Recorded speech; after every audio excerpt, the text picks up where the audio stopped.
ভাই একটা প্রশ্ন দিয়ে শুরু করি।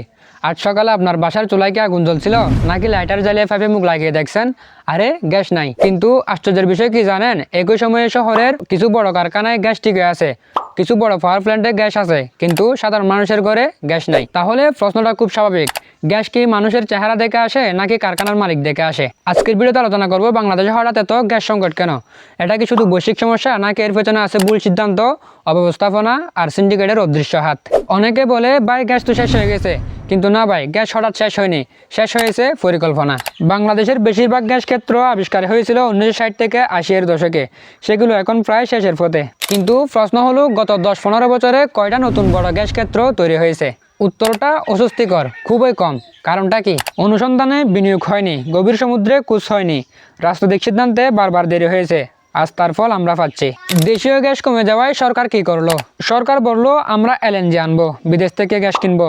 শুনতে ভালো, কিন্তু সমস্যাটা এখানেই। এলএনজি কিনতে আন্তর্জাতিক কারেন্সি বা ডলার লাগে, সময়মতো পেমেন্ট করতে হয়, এবং এলএনজি এর আন্তর্জাতিক বাজারে দামও বেশ চওড়া। কিন্তু বাংলাদেশ এখন ডলার সংকটে আছে, ঋণের চাপের মধ্যে আছে, এবং রিজার্ভও কমে যাচ্ছে।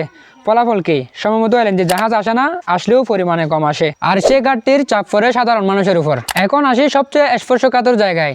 আপনি দেখবেন ছোট কারখানা এবং বাসাবাড়ির রান্না বন্ধ, কিন্তু কিছু বড় শিল্পে গ্যাস ঠিক হয়ে আছে, কিছু বিশেষ খাতে গ্যাসের সংকট নেই। তখন মানুষ প্রশ্ন করে, ভাই গ্যাস কি ভিআইপি হয়ে গেছে? এখানে আসে সিন্ডিকেটের অভিযোগ। আমি সরাসরি বলি, সবাই সিন্ডিকেট না, কিন্তু জ্বালানির খাতে প্রভাবশালী গোষ্ঠীর অস্তিত্ব অস্বীকারও করা যায় না। যাদের বড় বিনিয়োগ এবং রাজনৈতিক প্রভাব আছে তাদের জন্য ব্যবস্থা হয়, আর সাধারণ মানুষকে বলা হয় অপেক্ষা করেন। বাংলাদেশে গ্যাস মানেই অবৈধ সংযোগ, মিটার ছাড়া ব্যবহার, পাইপলাইনে ভয়াবহ লিকেজ।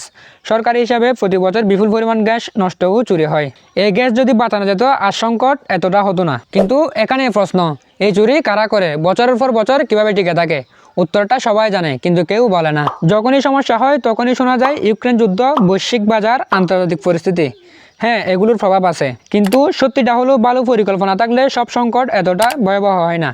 আর যে সংকট, এটা শুধু যুদ্ধের না, এটা বছরের পর বছর জমে থাকা অবহেলার ফল। গ্যাস সংকট মানে শুধু চুলা না জ্বলা না, এটা মানে চাকরি হারানো, কারখানা বন্ধ, ব্যবসা ধ্বংস, সাধারণ মানুষের মর্যাদা ক্ষুণ্ণ হওয়া। আর সবচেয়ে ভয়াবহ কি জানেন?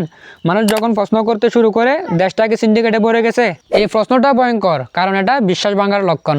আজ গ্যাস, কাল বিদ্যুৎ, পরশু পানি, সবকিছু যদি প্রভাবশালীদের হাতে থাকে, তাহলে সাধারণ মানুষের জন্য থাকে শুধু অপেক্ষা আর অজুহাত। আপনি কি মনে করেন, এটা কি শুধুই সংকট নাকি ব্যবস্থাপনার ব্যর্থতা? কমেন্টে জানাতে পারেন। আসসালামু আলাইকুম ওয়া রাহমাতুল্লাহ।